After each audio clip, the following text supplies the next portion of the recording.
وسلام على عباده الذين اصطفى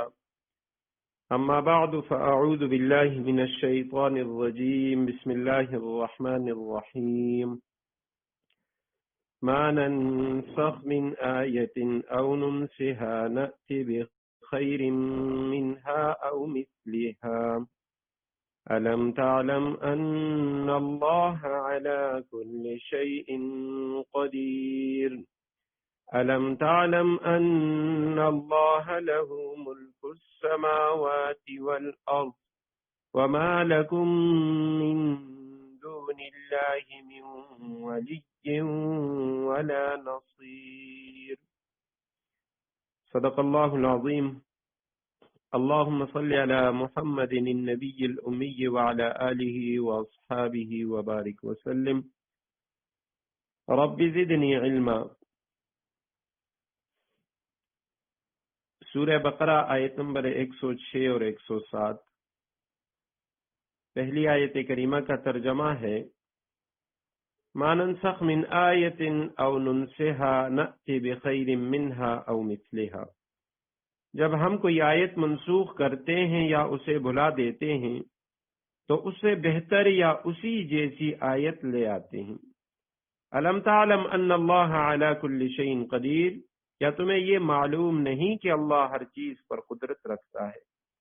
الم تعلم، کیا تمہیں یہ معلوم نہیں ان اللہ لہ ملک السماوات والارض، اللہ وہ ذات ہے کہ آسمان و زمین کی سلطنت تنہا اسی کی ہے۔ وما لکم من دون اللہ من ولی ولا نصیر، اور اللہ کے سوا نہ کوئی تمہارا رکھوالا ہے نہ مددگار۔ ان دو آیات کریمہ پہ گزشتہ رات کچھ گفتگو ہوئی تھی،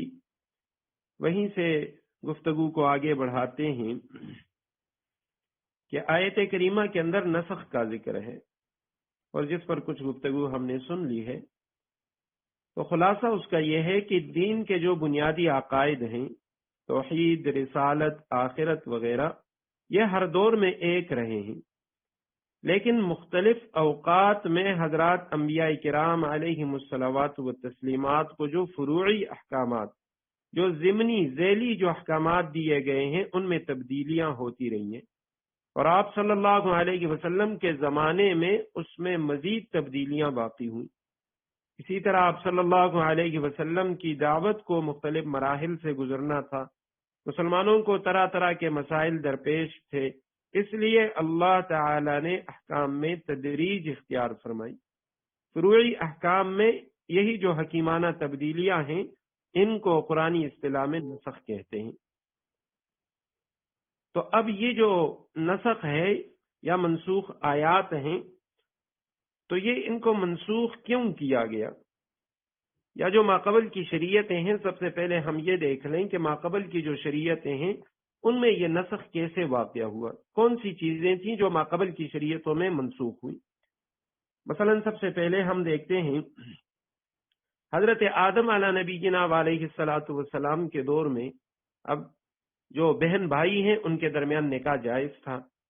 بعد میں اس کو حرام قرار دیا گیا۔ حضرت یعقوب علیہ السلام کی شریعت میں دو بہنوں کو نکاح میں رکھنا جائز تھا، اور بائبل کے مطابق حضرت یعقوب علیہ السلام کی جو دو بیویاں تھیں وہ ان کے ماموں کی لڑکیاں لیا اور راحیل، یہ آپس میں بہنیں تھیں۔ حضرت موسیٰ علیہ السلام کی شریعت میں اب اس کو ناجائز قرار دیا گیا کہ دو بہنوں کے ساتھ نکاح نہیں کیا جا سکتا۔ موسیٰ علیہ السلام کی شریعت میں بہت سارے جانور تھے جن کو حرام قرار دیا گیا، جبکہ حضرت نوح علیہ السلام کی شریعت میں زمین پہ جتنے بھی جاندار تھے ہر ایک کا کھانا وہ جائز تھا۔ حضرت عیسیٰ علیہ السلام کی شریعت میں اس میں بھی یعنی اس حوالے سے کچھ آسانیاں وہ اللہ سبحانہ و تعالی نے پیدا فرما دی۔ تو اب یہ مختلف شریعتوں کے اندر مختلف طریقوں سے تناسخ واقع ہوا ہے، کچھ چیزوں کو منسوخ کیا گیا، جو اعمال تھے، کچھ خاص قسم کے احکامات تھے۔ گزشتہ رات ہم نے پڑھا تھا کہ عقائد، قصص، اخبار، ان میں نسخ واقع نہیں ہوتا، احکامات کے اندر نسخ واقع ہوتا ہے، اور یہ در حقیقت احکامات یہ میعادی احکامات ہوتے ہیں، خاص اوقات کے لیے یہ احکامات ہوتے ہیں۔ تو اب نبی علیہ الصلوۃ والسلام کے دور میں بھی اب سب سے پہلے ہم دیکھیں کہ نبی علیہ الصلاۃ والسلام جس معاشرے میں آپ علیہ الصلاۃ والسلام کی بعثت ہوئی عرب میں، اب وہاں شراب ان کی گٹی میں پڑا ہوا ہے. تو سب سے پہلے قرآن کریم نے انہیں جو حکم دیا تو شراب سے متعلق وہ بڑی نرمی کا حکم تھا، اور اس سے متعلق فرمایا قل فیہما اسم کبیر ومنافع للناس. اس کے بعد جو دوسرا حکم تھا وہ یہ تھا کہ نمازوں کے اوقات میں شراب سے دور رہیے، اور پھر آخر میں جا کے انما الخمر والمیسر والانصاب والازلام رجس من عمل الشیطان فاجتنبوہ، حکم دیا گیا کہ بھئی یہ جو چیزیں ہیں یہ حرام ہیں اور ان سے باز رہو. حضرت ام سلمہ رضی اللہ تعالیٰ عنہ فرماتی ہیں کہ اگر شروع ہی سے عرب کو شراب سے باز رکھا جاتا اور شراب کی حرمت نازل ہوتی تو ان میں سے کوئی بھی اس حکم کو ماننے کے لیے تیار نہ ہوتا. تو اب یہ جو شریعت کا، جس کو ہم شریعت کی ارتقاء کا نام دے سکتے ہیں کہ شریعت کے اندر جو ترقی واقع ہوئی ہے، یہ دراصل نوع انسانی کی ذہنی اور تہذیبی جو ارتقاء ہے یہ اس کا نام ہے. وگرنہ اللہ سبحانہ و تعالیٰ کا جو علم ہے وہ تو ابتدا ہی سے کامل اور مکمل ہے، اسے تو پتا ہے کہ بھئی یہ جو حکم ہے یہ کتنے وقت تک چل سکتا ہے. تو اب یہاں پہ اللہ سبحانہ و تعالیٰ نے انسان کی جو ذہنی ارتقاء تھی، تہذیبی ارتقاء تھی، اس کو مد نظر رکھتے ہوئے اللہ سبحانہ و تعالیٰ نے مختلف شریعتوں کے اندر یا نبی علیہ السلام کی شریعت میں یہ تدریجی احکامات نازل فرمائے. فرد انسانی کو ہم دیکھیں، اس کی جو ارتقاء ہے اس کے مختلف مراحل ہیں. اب بچپنا ہے، جوانی ہے، بڑھاپا ہے. اب بچپن میں، جوانی اور بڑھاپے میں ہم دیکھیں تو ہماری جو خوراک ہے وہ بھی مختلف ہے، ترجیحات جو ہیں وہ بھی مختلف ہیں. بچپن میں انسان کی کچھ اور ترجیحات ہوتی ہیں، جوانی کی ترجیحات کچھ اور ہیں، بڑھاپے کی کچھ اور ہیں، اور اسی طرح خوراک جو ہے وہ بھی الگ الگ ہے. اسی طرح ہم دیکھیں ایک چھوٹا معصوم بچہ ہے، پلے گروپ یا KG میں پڑھنے والا، تو اس کو اگر PhD کا جو لیول ہے اس کا کورس وہ کوئی بھی عقل مند شخص وہ نہیں پڑھا سکتا.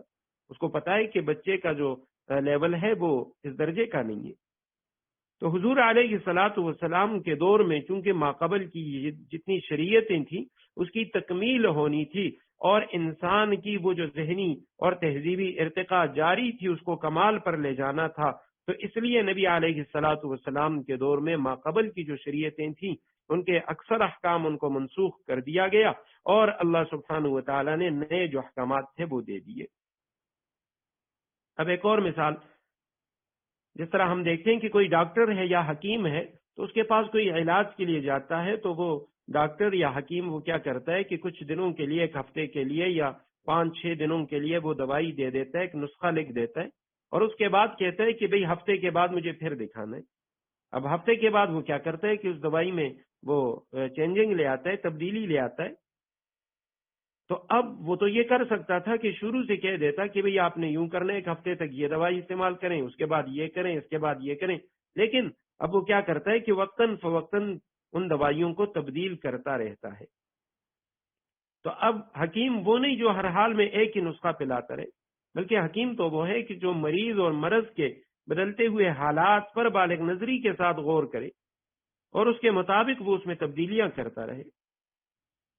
حضرت عیسیٰ علی نبینا علیہ الصلاۃ والسلام کا قول ہے، وہ فرماتے ہیں اپنی امت سے کہہ رہے ہیں، بنی اسرائیلیوں سے کہہ رہے ہیں کہ مجھے اب بھی تم سے اور بھی بہت کچھ کہنا تھا، میں اور بھی تم سے کچھ کہنا چاہتا تھا لیکن تم ابھی تحمل نہیں کر سکو گے. اور وہ تم سے فارقلیت کہے گا. فارقلیت نبی علیہ الصلاۃ والسلام کا نام ہے ماقبل کتابوں میں.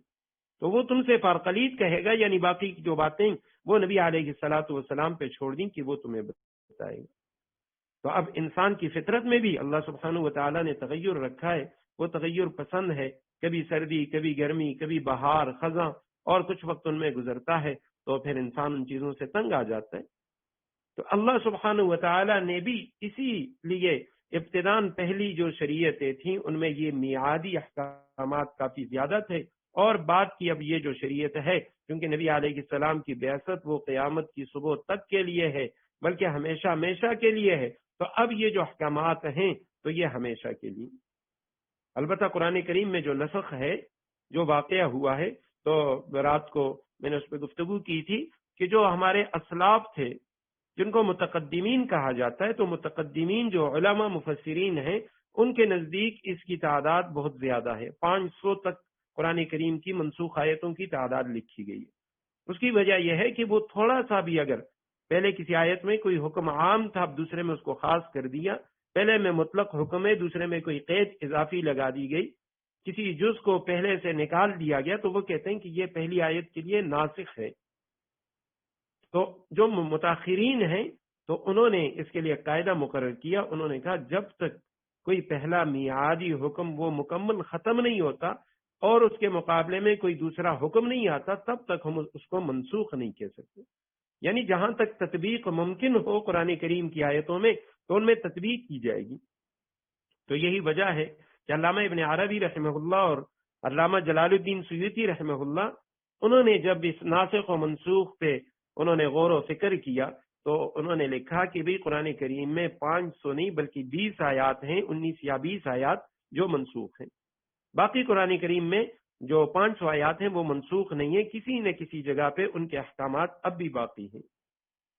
اس کے بعد حضرت شاہ ولی اللہ رحمہ اللہ، انہوں نے لکھا کہ قرآن کریم کے اندر صرف 5 آیات منسوخ ہیں، جن کو حضرت علامہ ابن عربی نے اور شیخ جلال الدین سیوطی رحمہ اللہ نے منسوخ کہا ہے، حضرت شاہ ولی اللہ رحمہ اللہ نے ان کے درمیان بھی تطبیق فرمائی۔ اور یہ جو 5 آیات ہیں جن کو حضرت شاہ ولی اللہ رحمہ اللہ انہوں نے منسوخ کہا ہے، تو وہ مختصراً ان آیات کی مختصر تشریح میں کرتا ہوں۔ سب سے پہلی جو آیت ہے وہ کتب علیکم اذا حضر احدکم الموت ان ترک خیرا الوصیہ، یہ سورہ بقرہ کی آیت نمبر 181 ہے۔ اب اس میں یہ حکم دیا جا رہا ہے کہ بھئی جب کوئی آدمی قریب الموت ہو تو اس کو چاہیے کہ وہ وصیت کرے اپنے والدین کے لیے، رشتہ داروں کے لیے، اپنے ترکہ اپنی میراث اس کی وصیت کرے۔ اب اس آیت کریمہ کے اندر تو یہ حکم ہے، جبکہ سورہ نساء کی آیت نمبر 11 ہے یوصیکم اللہ فی اولادکم للذکر مثل حظ الانثیین، جس میں اللہ سبحانہ وتعالی نے تمام جتنے بھی میت کے ورثہ ہیں، رشتہ دار ہیں، ان کے حصے بیان فرما دیے۔ اب علماء نے لکھا کہ بھئی چونکہ اس آیت کریمہ کے اندر حصے مقرر ہو چکے ہیں، لہذا وہ آیت کریمہ یہ سورہ بقرہ کی آیت نمبر 181 کے لیے ناسخ ہے۔ اور آپ علیہ الصلوۃ والسلام کی حدیث بھی ہے، حضرت ابو امامہ رضی اللہ تعالیٰ عنہ روایت کرتے ہیں، ابو داود کی روایت ہے، ان اللہ تعالی قد اعطى كل ذی حق حقہ فلا وصیۃ لوارث۔ آپ علیہ السلام نے فرمایا کہ اللہ سبحانہ وتعالی نے ہر شخص کا جو حق تھا وہ اس کے لیے بیان فرما دیا، اب کسی بھی وارث کے لیے وصیت نہیں ہے۔ کوئی بندہ جس کو میراث میں کسی شخص کے مرنے کے بعد اس کے ترکے میراث میں سے حصہ ملنا ہے تو اس کے لیے اب اس کی وصیت کرنا یہ درست نہیں۔ تو یہ پہلی آیت ہے جس کو حضرت شاہ ولی اللہ فرماتے ہیں کہ یہ ایک آیت کریمہ یہ منسوخ ہے۔ دوسری آیت کریمہ سورہ انفال کی آیت نمبر 65 ہے، ان یکم منکم 20 صابرون یغلبوا 200۔ تو وہ فرماتے ہیں کہ یہ جو آیت ہے سورہ انفال کی آیت نمبر 65، جس کے اندر شروع میں یہ حکم تھا کہ اگر مسلمانوں کے ایک شخص کے مقابلے میں 10 کافر آ جائیں تو یہ مسلمان کے لیے اس کا مقابلہ کرنا ضروری ہے۔ مسلمان فوج کے مقابلے میں 10 گنا بڑی فوج آ جائے تب بھی یہ مقابلہ کریں گے اور میدان نہیں چھوڑیں گے۔ تو اب اس کے بعد آیت نمبر 66 جو ہے اس میں فرمایا الآن خفف اللہ عنکم وعلم ان فیکم ضعفا۔ اب اس میں سہولت والا حکم آیا کہ اگر تمہارے مقابلے میں 2 گنا فوج ہے، ایک کے مقابلے میں 2 ہیں تو تب تو بھاگنا حرام ہے، اور اگر اس سے زیادہ ہیں، 2 سے زیادہ 3 4 یا 5، تو اس صورت میں آپ اپنے آپ کو بچا سکتے ہیں اور میدان چھوڑ سکتے ہیں۔ تو فرمایا یہ دوسری آیت ہے سورہ انفال کی آیت نمبر 65 جو منسوخ ہے۔ اور تیسری جو آیت ہے وہ سورہ احزاب کی آیت نمبر 51 ہے، لا يحل لك النساء من بعد ولا ان تبدل بهن من ازواج۔ نبی علیہ الصلوۃ والسلام کو فرمایا گیا کہ اس کے بعد یہ جو ازواج مطہرات جتنی آپ کے نکاح میں موجود ہیں، اور جس وقت یہ آیت کریمہ نازل ہوئی آپ علیہ السلام کے نکاح میں 9 ازواج مطہرات تھیں، تو اس کے بعد کسی اور کے ساتھ آپ کا نکاح کرنا یہ جائز نہیں ہے، اور نہ ان میں سے کسی کو چھوڑ کے طلاق دے کے اس کے علاوہ کسی اور سے شادی کرنا جائز ہے۔ لیکن اس کے بعد سورہ احزاب کی آیت نمبر 50 جو اس سے پہلی ہے، یہ آیت قرآن کریم میں 2 آیتیں ایسی ہیں کہ جو ناسخ پہلی اور منسوخ بعد میں۔ تو یہ سورہ احزاب کی آیت نمبر 51 یہ منسوخ ہے آیت نمبر 50 کے ذریعے، جس میں فرمایا یا ایھا النبی انا احللنا لک ازواج۔ جس میں آپ علیہ الصلوۃ والسلام کو اجازت مرحمت فرما دی گئی۔ چوتھی جو آیت ہے وہ سورہ مجادلہ کی آیت نمبر 12 ہے،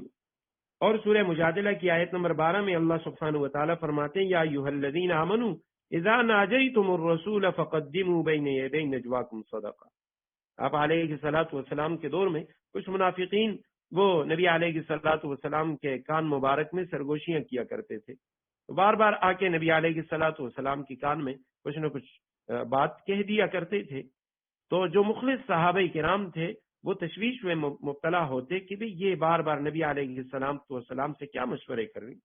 تو اللہ سبحانہ و تعالی نے یہ آیت کریمہ نازل فرمائی کہ ایمان والو، جب تم نبی علیہ السلام کے ساتھ سرگوشی کرو تو فقدموا بین یدی نجواکم صدقہ، تو سرگوشی سے پہلے صدقہ دیا کرو۔ اب ان منافقین کے لیے تو یہ حکم بڑا شاق تھا، بڑا مشکل تھا کہ بھئی ہر سرگوشی سے پہلے ہم صدقہ دیا کریں، اور باقی جو مخلص صحابہ کرام تھے ان کے لیے بھی اس پر عمل کرنا مشکل تھا۔ غریب غربا جو صحابی تھے، تو مفسرین نے لکھا ہے کہ اس آیت کریمہ پہ صرف حضرت علی کرم اللہ وجہ نے عمل کیا، انہوں نے صدقہ دیا اور آپ علیہ الصلوۃ والسلام سے کچھ سرگوشی فرمائی۔ تو اس کے بعد سورہ مجادلہ کی آیت نمبر 16 وہ اس کے لیے ناسخ ہے، جس میں فرمایا اشفقتم ان تقدموا بین یدی نجواکم صدقہ فاذ لم تفعلوا وتاب اللہ علیکم، وہ جو پہلا حکم تھا اس کو اٹھا دیا گیا۔ اور حضرت شاہ صاحب رحمہ اللہ ان کے نزدیک جو آخری 5 آیتوں میں سے آخری آیت ہے وہ سورہ مزمل کی جو شروع کی آیات ہیں، یا ایھا المزمل قم اللیل الا قلیلا نصفہ او انقص منہ قلیلا۔ نبی علیہ الصلوۃ والسلام کو حکم دیا گیا کہ آدھی رات یا آدھی رات سے کچھ کم یا آدھی رات سے زیادہ یہ آپ اللہ سبحانہ و تعالیٰ کے سامنے کھڑے ہو کے تہجد کی نماز ادا کریں، قیام اللیل ادا کریں اور قرآن کی تلاوت کریں۔ تو یہ بڑا دشوار حکم تھا کہ آدھی رات کیا اس سے کچھ زیادہ، اور یہ فرضیت والا حکم۔ تو آخر میں اسی سورہ مزمل کی آخری جو آیت ہے آیت نمبر 20، اس میں فرمایا فقرؤوا ما تیسر منہ علم ان لن تحصوه فتاب علیکم، یہ جو آخری ٹکڑا ہے وہ نازل ہوا، اور جس نے ان آیات کو منسوخ کر دیا، اور یہ جتنی بھی آیات ہیں منسوخ سے مراد یہ منسوخ الحکم ہیں، ان کی تلاوت تو اب بھی قرآن کریم میں ہوتی ہے اور تلاوت ہم کرتے ہیں، ان کی تلاوت منسوخ نہیں ہے، صرف ان کے جو حکم ہیں وہ منسوخ ہیں۔ تو یہ 5 آیات حضرت شاہ صاحب رحمہ اللہ وہ فرماتے ہیں یہ منسوخ ہیں، باقی قرآن کریم کی جو آیات ہیں ان میں تطبیق ممکن ہے، وہ ہو سکتی ہے۔ مولانا عبید اللہ سندھی رحمہ اللہ وہ فرماتے ہیں صرف ایک آیت منسوخ ہے اور باقی 4 جو ہے ان میں بھی تطبیق ہو سکتی ہے، لیکن اس کا یہ مطلب نہیں ہے کہ کوئی شخص وہ یہ کہے کہ میں اس پہ تحقیق کرتا ہوں، ریسرچ کرتا ہوں، اور کل کو وہ یہ کہے کہ قرآن کریم میں کوئی بھی آیت منسوخ نہیں ہے، تو یہ بات غلط ہے۔ قرآن کریم میں نسخ موجود ہے، اس پر قرآن کریم کی یہی آیت سورہ بقرہ کی آیت نمبر 106 ما ننسخ من آیت او ننسها نأتی بخیر منها او مثلها، یہ آیت کریمہ بھی دلالت کر رہی ہے۔ اور اسی طرح قرآن کریم میں دوسری جگہ پہ ایک اور آیت کریمہ ہے، اس میں بھی نسخ کا ذکر ہے، اور مسلم شریف میں حدیث ہے نبی علیہ الصلوۃ والسلام نے فرمایا لم تکن نبوۃ قط الا تناسخت، ہر جو شریعت ہے، ہر نبی کی شریعت اس میں نسخ واقعہ ہو چکا ہے، تو قرآن کریم کے اندر بھی نسخ موجود ہے، اگرچہ اس میں علماء کرام انہوں نے تحقیقات کی ہیں اور بعض جگہوں میں انہوں نے تطبیق پیش کی ہے۔ آیت کریمہ کا ترجمہ ایک بار پھر دیکھیے، ما ننسخ من آیت او ننسها نأتی بخیر منها او مثلها، جب ہم کوئی آیت منسوخ کرتے ہیں او ننسها یا اسے بھلا دیتے ہیں،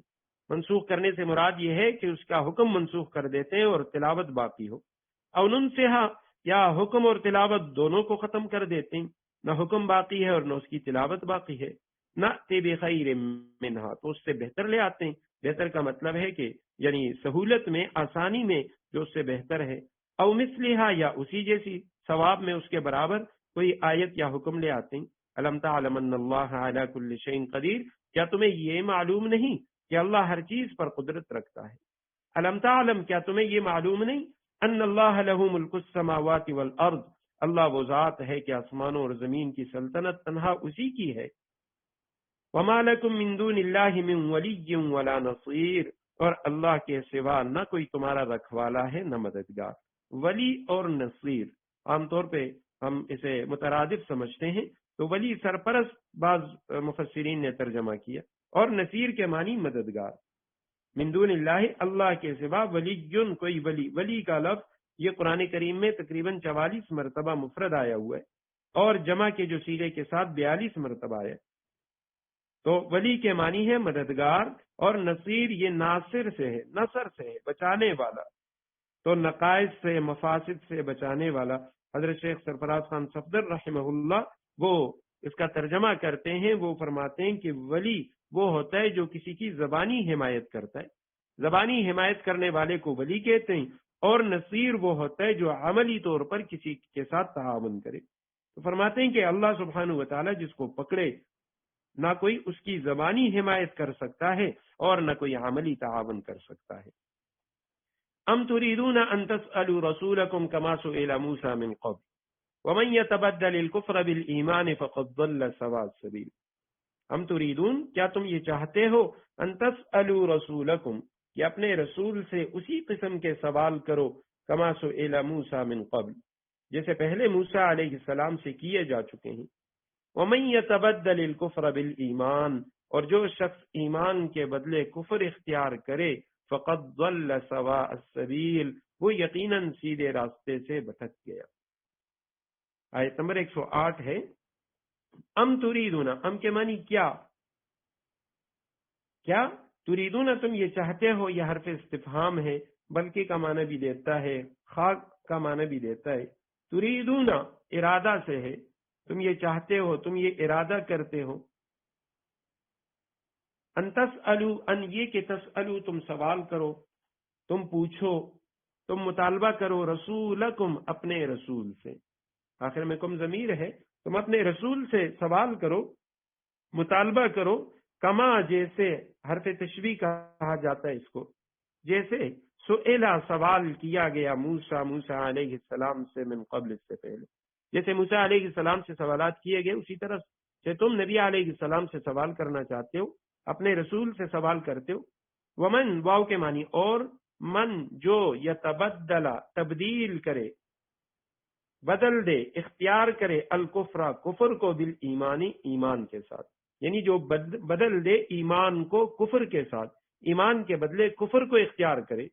فقط، فا کے معنی پس، قد تحقیق یقیناً، ضل گمراہ ہوا، بھٹک گیا، سواء السبیل سیدھے راستے سے.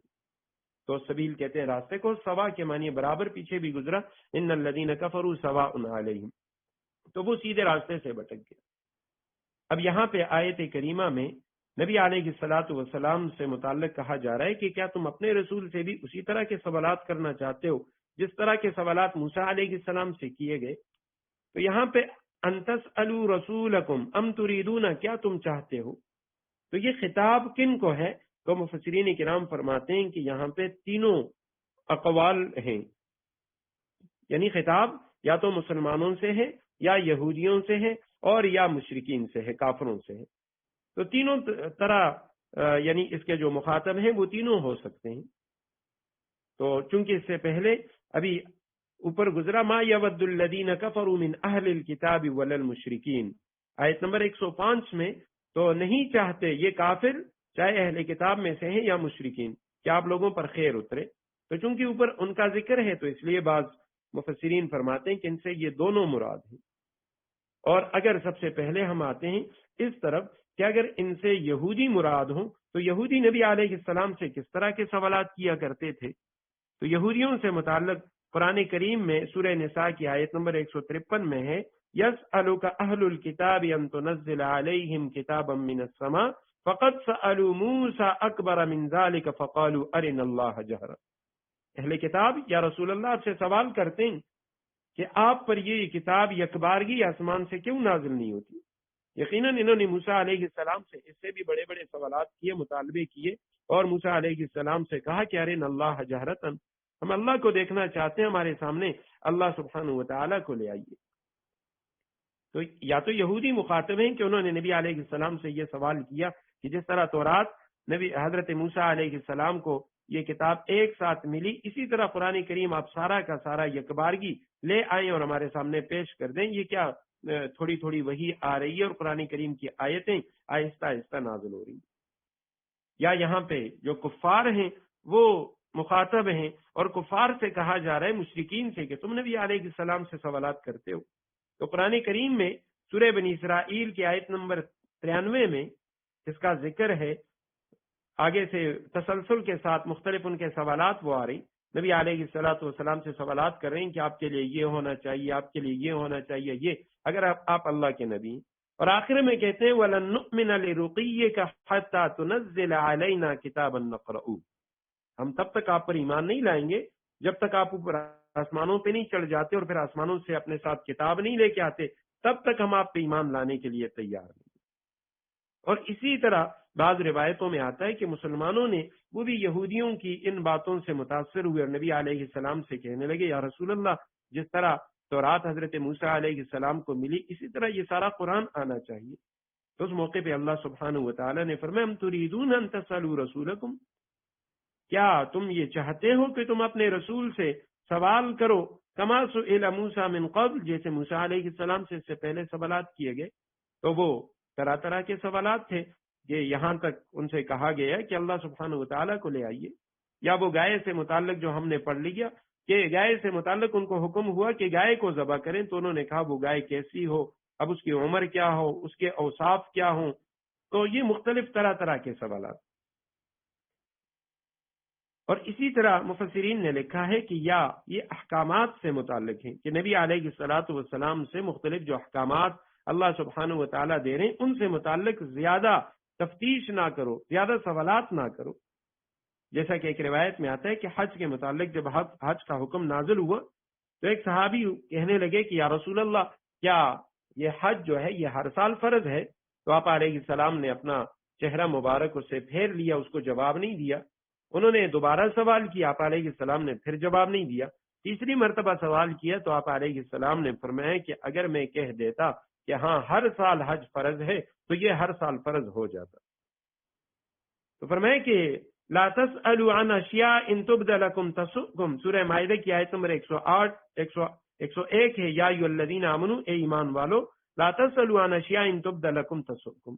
نبی علیہ السلام سے زیادہ چیزوں کے بارے میں سوال نہ کرو کہ اگر ان کے جواب اللہ کے حبیب تمہیں دے دیں تو تب تم پریشان ہو جاؤ اور تمہیں پھر وہ اچھا نہ لگے۔ وَإِن تَسْأَلُوا عَنْهَا حِينَ يُنَزَّلُ الْقُرْآنُ تُبْدَ لَكُمْ، تو اب یہاں پہ اس طرح کے جو سوالات ہیں ان سے منع کیا گیا کہ نبی علیہ الصلوۃ والسلام سے زیادہ سوالات نہ کریں یا مطالبے نہ کریں جس طرح کے وہ مطالبے کر رہے تھے۔ وَمَن يَتَبَدَّلِ الْكُفْرَ بِالْإِيمَانِ، اور جس نے تبدیل کیا ایمان کو کفر کے ساتھ، ایمان کے بدلے اس نے کفر کو اختیار کیا، فَقَدْ ضَلَّ سَوَاءَ السَّبِيلِ، وہ یقیناً سیدھے راستے سے ہٹ گئے، سیدھے راستے سے گمراہ ہو گیا۔ حضرت شیخ الہند رحمہ اللہ وہ فرماتے ہیں کہ یہاں پہ یہ جو خطاب ہے ہم تریدون میں، یہ مسلمانوں سے ہے،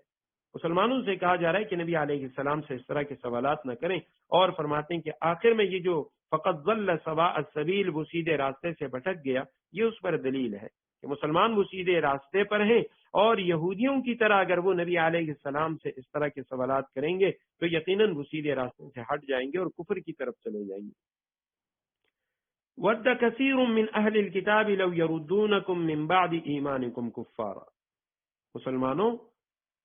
حضرت شیخ الہند رحمہ اللہ یا جس طرح حضرت شیخ الاسلام مفتی تقی عثمانی صاحب انہوں نے ترجمہ کیا تو انہوں نے بھی یہ مسلمانوں ہی کو مخاطب کیا۔ اس آیت کریمہ میں انہوں نے لکھا کہ مراد مسلمان ہی ہے۔ وَدَّ كَثِيرٌ، بہت سارے جو اہل کتاب ہیں وہ چاہتے ہیں، لَوْ يَرُدُّونَكُم مِّن بَعْدِ إِيمَانِكُمْ كُفَّارًا، کہ تمہارے ایمان لانے کے بعد تمہیں پلٹا کر پھر کافر بنا دیں، حسدا من عند انفسهم، اپنے دلوں کے حسد کی بنا پر، من بعد ما تبین لهم الحق، باوجود کہ حق ان پر واضح ہو چکا ہے، فاعفوا واصفحوا، چنانچہ تم معاف کرو اور درگزر سے کام لو، حتی یأتی اللہ بامری، یہاں تک کہ اللہ خود اپنا فیصلہ بھیج دے، ان اللہ علی کل شیء قدیر، بے شک اللہ ہر چیز پر قادر ہے۔ ود کثیر، یہ لفظ کئی مرتبہ آ گیا، ما یود اوپر تھا اور اسی طرح اس سے پہلے بھی گزر چکا، تو ود یہ ماضی ہے، ود یود چاہنا، پسند کرنا، تو چاہتے ہیں کثیر بہت سارے لوگ، من اہل الکتاب اہل کتاب میں سے، یہ جو بنی اسرائیل ہیں یہود و نصارہ، ان میں سے بہت سارے لوگ وہ چاہتے ہیں، لو یردونکم، کاش کہ وہ تمہیں لوٹا دیں، رد کر دیں، واپس کر دیں، من بعد ایمانکم تمہارے ایمان لانے کے بعد۔ مرتد اسی کو کہا جاتا ہے کہ جو لوٹ جائے، واپس ہو جائے، اسلام چھوڑ کر کسی اور دین کو اختیار کرے، اسے مرتد کہتے ہیں۔ تو لو یردونکم، یہ تمہیں لوٹا دیں، من بعد ایمانکم تمہارے ایمان لانے کے بعد، کفارن کفر کی طرف، تمہیں واپس پلٹا کر کافر بنا دیں، حسدا من عند انفسہم، ان کے دلوں کے اندر جو حسد ہے اس حسد کی بنا پر، من بعد اس کے، ما تبین لہم کہ واضح ہو گیا ان کے لیے، الحق لہم ان لوگوں کے لیے، الحق حق، حق جو ہے وہ ان کے لیے واضح ہو چکا ہے۔ فاعفو، فا کے معنی پس، اعفو معاف کر دو، چھوڑ دو، واصفحوا اور درگزر سے کام لو، حتی یہاں تک یاتیا کہ لے آئے، اللہ بامرہ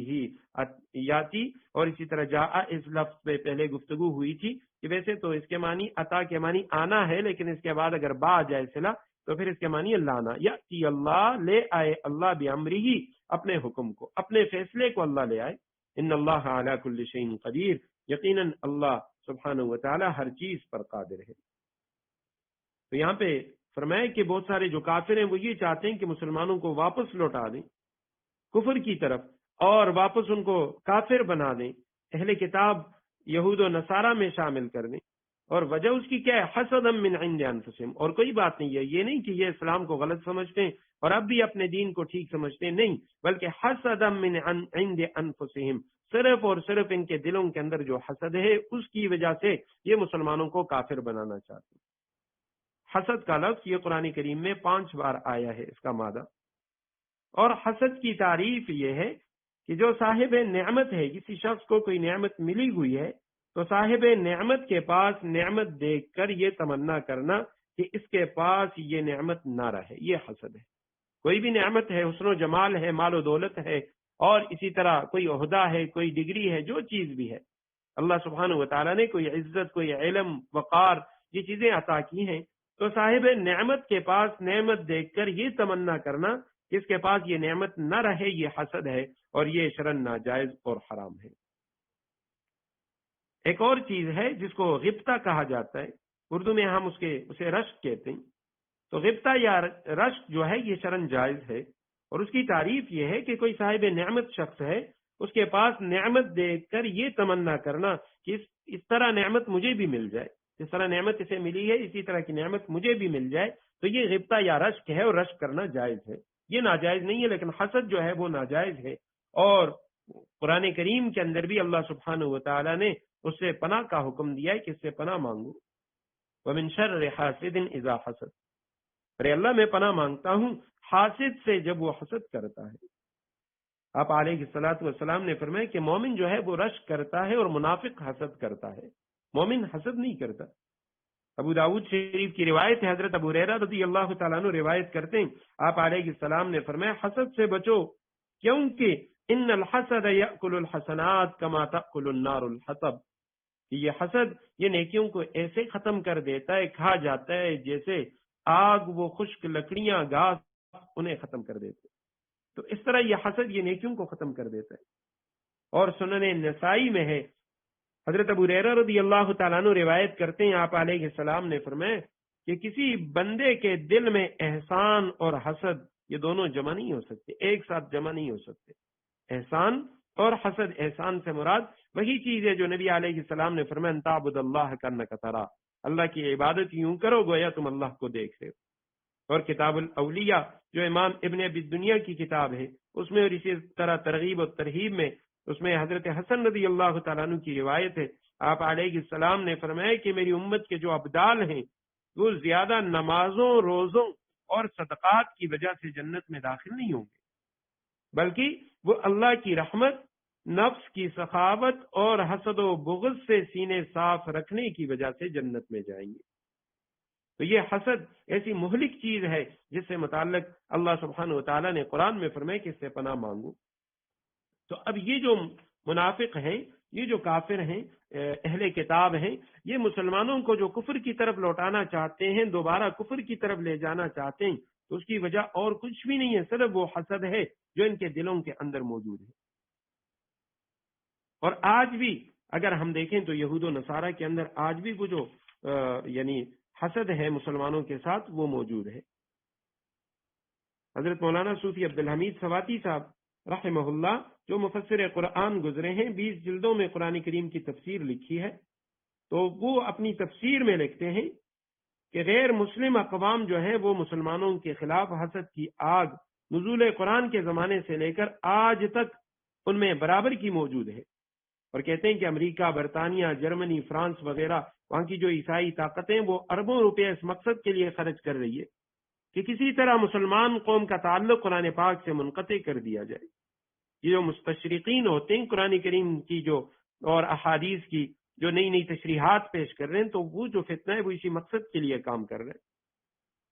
عالم عرب کے ایک بڑے عالم گزرے، ان کی کتاب ہے الحاضر العالم الاسلامی، کہ موجودہ جو اسلامی دنیا ہے اس کتاب کے اندر وہ لکھتے ہیں کہ یورپ کے جو عیسائی ہیں اور یہودی ہیں، انہوں نے پیغمبر خدا صلی اللہ علیہ وسلم کی سیرت طیبہ کو مسخ کرنے اور قرآن کریم کی تردید میں 6 لاکھ کی تعداد میں کتابیں شائع کی تاکہ مسلمان اسلام سے بدزن ہو جائیں، اور ان کا مقصد یہ ہے کہ مسلمان اگر عیسائیت قبول نہ بھی کریں تو کم از کم مسلمان کی حیثیت باقی نہ رہے۔ تو یہ مشنری اسکول، اسپتال وغیرہ یہ سب اسی مقصد کے لیے چل رہے ہیں، لوگوں کو لالچ دے کر عیسائی بنایا جاتا ہے، یا کم از کم اتنا کچھ کہ بھئی وہ اسلام سے، قرآن سے بدزن ہو جائے۔ آج اسلام کے نام پہ کتنے مسلمانوں میں فرقے بنے ہوئے ہیں، طرح طرح کے فرقے ہیں، یہ مرزائیوں کا فرقہ ہے اور گوہر شاہی کا فتنہ ہے، اس کے علاوہ طرح طرح کے فتنے جن کی جو ریسرچ ہے وہ صرف قرآن و حدیث پر ہے، نئی نئی تشریحات پیش کر رہے ہیں جو ہمارے اکابر صحابہ تابعین ان کی تشریحات سے بالکل نہیں ملتی، اور صرف اسی خاطر کہ بھئی قرآن سے اور نبی علیہ الصلوۃ والسلام کے لائے ہوئے اس دین سے ان لوگوں کا یہ جو تعلق ہے یہ ختم ہو جائے۔ فرمایا حسدا من عند انفسہم، یہ جو تمہیں کافر بنا رہے ہیں صرف اس وجہ سے جن کے دلوں کے اندر جو حسد کی آگ لگی ہوئی ہے اس حسد کی وجہ سے۔ من بعد ما تبین لهم الحق، باوجود ہے کہ حق ان کے لیے واضح ہو چکا ہے۔ فاعفوا واصفحوا، چنانچہ تم معاف کرو اور درگزر سے کام لو۔ یہ بھی ایک وقتی حکم تھا، جیسے اوپر ہم نے نسخ کے حوالے سے پڑھا تو بعض جو مفسرین کرام ہیں وہ اس آیت کے اس ٹکڑے کو بھی منسوخ کہتے ہیں۔ فاعفوا، معاف کر دو، واصفحوا، اور درگزر کرو۔ اس وقت کا یعنی حکمت کا تقاضا یہ تھا کہ نبی علیہ السلام ابھی ہجرت فرما کر مدینہ منورہ آئے ہوئے ہیں، تو یہاں مدینہ منورہ کے جو اہل کتاب ہیں، یہودی ہیں، تو ان کی جو شرارتیں ان کو غور سے تو دیکھو لیکن چشم پوشی کرو، مقابلہ نہ کرو، ان کو ابھی ان کے ساتھ جو دشمنی ہے وہ نہ کرو۔ فاعفو، معاف کر دو، چھوڑ دو، واصفحوا، اور چشم پوشی کرو۔ فاعفو کے معنی ہے چھوڑ دینا، جیسے داڑھی سے متعلق فرمائے کہ اعفوا اللحى، داڑھی کو چھوڑ دو، معاف کر دو، یعنی داڑیاں بڑھاؤ۔ اور صفا، ہم ورق کو بھی کہتے ہیں، ورق کا جو ایک طرف ہوتا ہے اس کو بھی صفا کہتے ہیں، کیونکہ اس کو وہ جو صفا ہے وہ ایک طرف ہے، اس کو یعنی بندہ پلٹا دیتا ہے۔ تو فرمائے کہ چشم پوشی کرو اور معاف کر دو۔ یہ ایک وقتی حکم تھا، بعد میں اس کو یعنی بعض علماء نے لکھا کہ یہ منسوخ ہے، منسوخ تو خیر یعنی نہیں ہے اکثر مفسرین کے ہاں، لیکن آخر میں خود اللہ سبحانہ وتعالی نے فرمایا کہ معاف کرو، چشم پوشی کرو ان کی شرارتوں پر، حتی یاتی اللہ بامری، یہاں تک کہ اللہ سبحانہ وتعالی اپنا امر، اپنا فیصلہ وہ لے آئے، اور اللہ سبحانہ وتعالی کا وہ فیصلہ بعد میں نازل ہو گیا، اور وہ سورہ توبہ کی آیت نمبر 29 ہے جس میں فرمایا کہ قاتل الذین لا یؤمنون باللہ ولا بالیوم الاخر ولا یحرمون ما حرم اللہ ورسولہ ولا يدينون دين الحق من الذين اوتوا الكتاب حتى يعطوا الجزية عن يد وهم صاغرون۔ یہ سورہ توبہ کی آیت نمبر 29 ہے جس میں فرمایا کہ آپ جہاد کریں ان لوگوں کے ساتھ جو اللہ پر قیامت پر ایمان نہیں لاتے اور ان چیزوں کو حرام نہیں سمجھتے جن کو اللہ اور اس کے رسول نے حرام قرار دیا، اور دین حق جو ہے اس کو دین نہیں سمجھتے، ان لوگوں میں سے اوت الکتاب جو اہل کتاب میں سے ہیں، یہاں تک کہ وہ جزیہ دیں، یعنی ذلیل و خوار ہو کر وہ جزیہ ادا کریں۔ تو یہ آیت کریمہ نازل ہوئی جس میں فاعفوا واصفحوا کہ معاف کر دو، درگزر کا معاملہ ختم ہو گیا، اب ان کے خلاف جو ہے جہاد کا حکم دیا گیا۔ حتی یاتی اللہ بامری، یہاں تک کہ اللہ سبحانہ وتعالی اپنا فیصلہ لے آئیں۔ ان اللہ علی کل شیء قدیر، بے شک اللہ ہر چیز پر قادر ہے۔ ود کثیر من اہل الکتاب، مسلمانوں بہت سے اہل کتاب وہ یہ چاہتے ہیں، لو یردونکم من بعد ایمانکم کفارا، کہ وہ تمہارے ایمان لانے کے بعد تمہیں پلٹا کر پھر کافر بنا دیں، حسدا من عند انفسہم، اپنے دلوں کے حسد کی بنا پر، من بعد ما تبین لهم الحق، باوجود ہے کہ حق ان پر واضح ہو چکا ہے، فاعفوا واصفحوا، چنانچہ تم معاف کرو اور درگزر سے کام لو، حتی یاتی اللہ بامری، یہاں تک کہ اللہ خود اپنا فیصلہ بھیج دے، ان اللہ علی کل شیء قدیر، بے شک اللہ ہر چیز پر قادر ہے۔ وآخر دعوانا ان الحمد للہ رب العالمین۔